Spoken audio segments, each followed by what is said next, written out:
আজ একটুর জন্য পণ্ডিত মশাইয়ের কাছে মাইর খাইনি। কেন, তোর কি পড়া হয়নি নাকি? না রে, কাল রাতে পেট গরম হয়েছিল, তাই পড়তে পারছিলাম না। কিন্তু পাঠশালায় গিয়ে পণ্ডিত মশাই আসার আগে পড়া মুখস্থ করে ফেলেছিলাম বলে বাঁচা। নীলিমা, দেখ দেখ, কত সুন্দর শাপলা ফুটেছে নদীতে। হ্যাঁ রে, তাই তো দেখছি। এই রাজু, আমাকে আর সাথীকে দুটো শাপলা ফুল তুলে দে না। আমার বইগুলো ধর, আমি এক্ষুনি তুলে এনে দিচ্ছি। রাজু, সাবধানে কিন্তু, বেশি দূরে যাস না। ভয় পাস না, আমি ঠিক পারবো। ইস, একদম ভিজে গেছিস দেখছি। ধর তোর শাপলা, আর শোন, বিকালে কিন্তু তোরা মাঠে আসিস, একসাথে খেলা করব।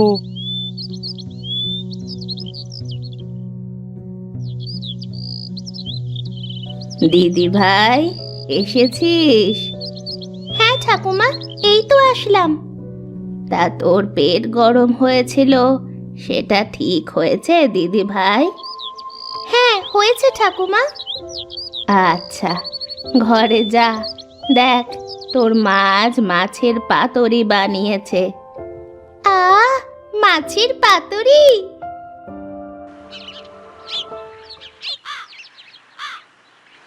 মা, মা!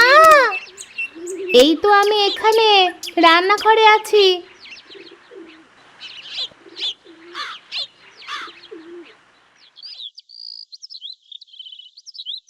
মা, মা, তুমি আজকে মাছের পাতুরি বানিয়েছো? হ্যাঁ রে মা, বস, আমি তোকে খেতে দিচ্ছি।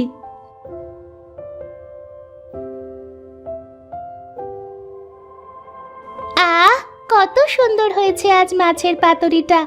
মা, এত সুন্দর মাছের পাতুরি তুমি কার থেকে তৈরি করা শিখেছো?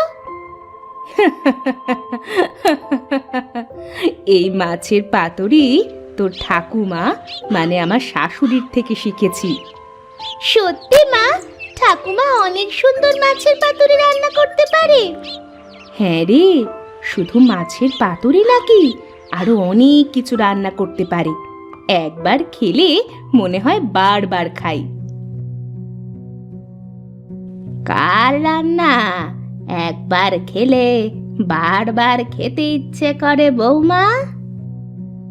আমাদের বাড়িতে একটা বুড়ি আছে, শুনেছি তার হাতের রান্না নাকি একবার খেলে বারবার খেতে মন চায়। দিব একটা মাইর। বৌমা, তোমার মেয়েকে বলে দিও আমাকে যেন বুড়ি না বলে। বুড়িকে বুড়ি বলবো না তো যুবতী বলবো নাকি? নীলিমা, চুপ কর, চুপ। ঠাকুমার সাথে এমন করে কথা বলতে হয় না মা। বৌমা, বলছি রতন কোথায় গেছে গো? মা, উনি তো আজ মাঠে গেছেন, বলেছে আজ একটু আসতে দেরি হয়ে যাবে। আচ্ছা, আসলে আমার জন্য পান আনতে বলিও তো।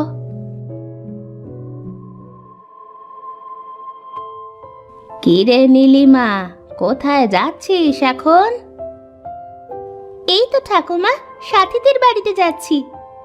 পাঠশালা থেকে আসতে না আসতেই আবার সাথীদের বাড়িতে যাচ্ছিস?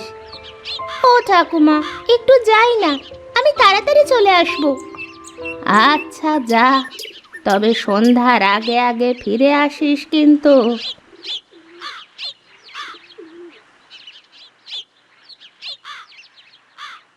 এই সাথী, তোর এখনো খাওয়া শেষ হয়নি রে? একটু বস, এই তো খাওয়া প্রায় শেষ হয়ে গেল। তুই যে এত ঢিলেমি কেন করিস বুঝি না।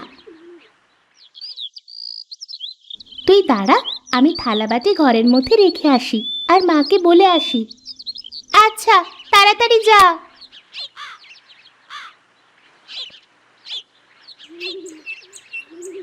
মা, মা, আমি নীলিমার সাথে মাঠে খেলতে গেলাম। আচ্ছা মা, যা, তবে তাড়াতাড়ি আসিস কিন্তু। ঠিক আছে মা।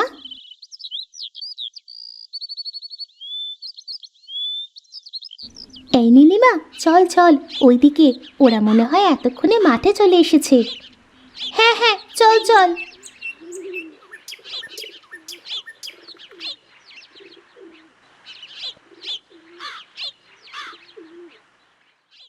কি রে, তোদের আসতে এত দেরি হলো কেন রে?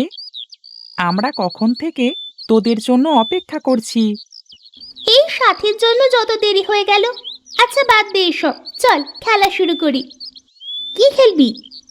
কানামাছি খেলি। জানিস, আমাদের ওই পাড়ার ছেলেরা মিলে পিকনিক করছে। পিকনিক করছে, তা তোকে নেয় নাই? না রে, আমাকে নেয়নি, আমি অনেক ছোট বলে। আচ্ছা, মন খারাপ করিস না। শোন, আমরাও যদি একটা পিকনিক করি তাহলে কেমন হয়? পিকনিক করার মতো আমার কাছে অত টাকা নাই, জানিস তো তোরা আমরা অনেক গরিব। আহা রত্না, এত চিন্তা করছিস কেন? আমরা এমন কিছু দিয়ে পিকনিক করব না যাতে কারোর বেশি খরচা হয়। আমাদের বাড়িতে কাঁঠাল আছে, যদি কাঁঠালের এঁচোড় রান্না করা হয় না, তাহলে কিন্তু সেই হবে। তুই ঠিক বলেছিস, কিন্তু রান্নাটা কে করবে? এ নিয়ে চিন্তা করিস না, আমার ঠাকুমা অনেক সুন্দর রান্না করে। একবার যে খায় চেটে পুটে সে খায়। হ্যাঁ, তাহলে তো হয়েই গেল। ঠিক আছে, তাহলে কাল আমরা পিকনিক করব। তোরা যে যা পারিস বাড়ি থেকে নিয়ে আসিস।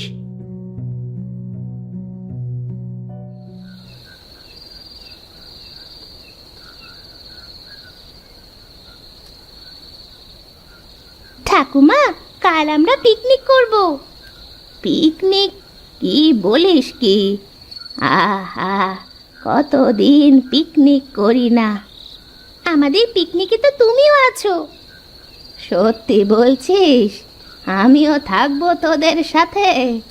যাক, অনেক দিন পর অনেক মজা করতে পারবো। কিরে মা, আমি আর তোর মা কি বাদ পড়ে গেলাম নাকি? না বাবা, তোমরাও থাকবে। তোমরা না থাকলে আমরা তো সবাই ছোট, অত কাজ করতে পারবো নাকি? হ্যাঁ, আমরা তো কাজের সময় থাকি, তাছাড়া তো ঠাকুমাই তো সব। আমাদের একজন রাঁধুনি লাগবে, তাই ঠাকুমাকে নির্ধারণ করা হয়েছে। কি, আমাকে রাঁধুনি বানিয়ে দিলি তুই? তা নীলিমা, তোদের পিকনিকে কি কি থাকছে? হ্যাঁ, কাঁঠালের ইঁচড় রান্না করা হবে, সাথে পোলাও। আহা, মা যা কাঁঠালের এঁচোড় রান্না করতে পারে না, একদম গালে লেগে থাকে।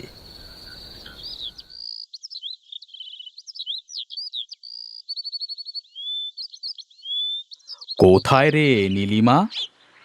এই তো বাবা, এখানে আমি। তা কি কি লাগবে বাজার থেকে নিয়ে আসা, তা তো কিছু বললি না। এই নাও বাবা বাজারের লিস্ট। আচ্ছা, ঠিক আছে, তাহলে তোরা বিকালে গ্রামের মাঠে চলে যাস, আমি সব কিছু কিনে সেখানে চলে যাব, কেমন?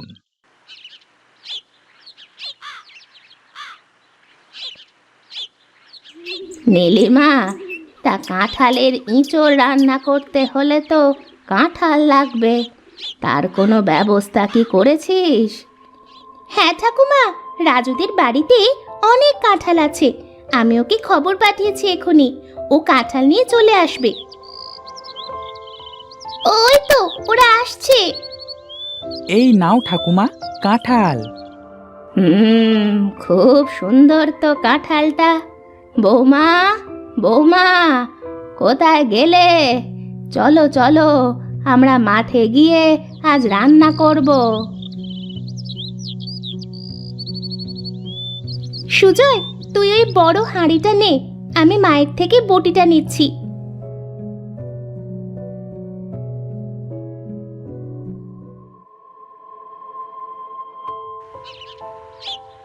এ কি, তোমরা সকলে চললে কোথায়?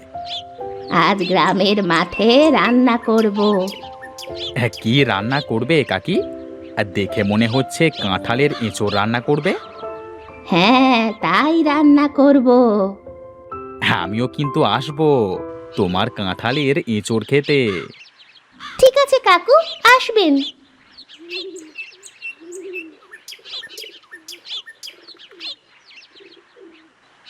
আমাকে কাঁঠালগুলো দে, আমি কাঁঠালগুলো কাটি, তোরা কলা পাতার ব্যবস্থা কর। ঠিক আছে কাকি। শুরু হয় গ্রামের মাঠে রান্নার তোড়জোড়। সবাই সবার কাজ নিয়ে ব্যস্ত হয়ে পড়ে।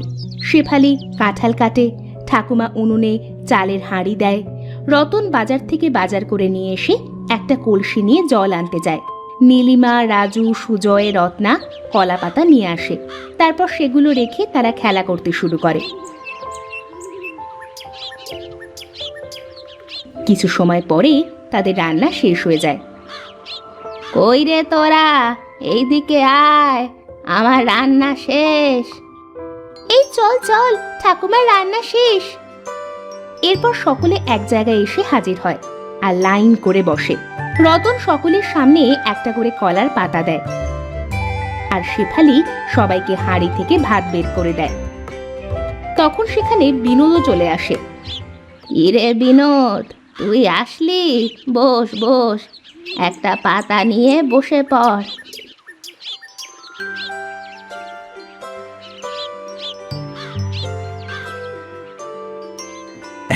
এই বুড়িমার হাতের রান্না খেতে সেই স্বাদ, আর মাঠে বসে খেতে বেশ মজা লাগে। আমার রাঁধুনি ঠাকুমা।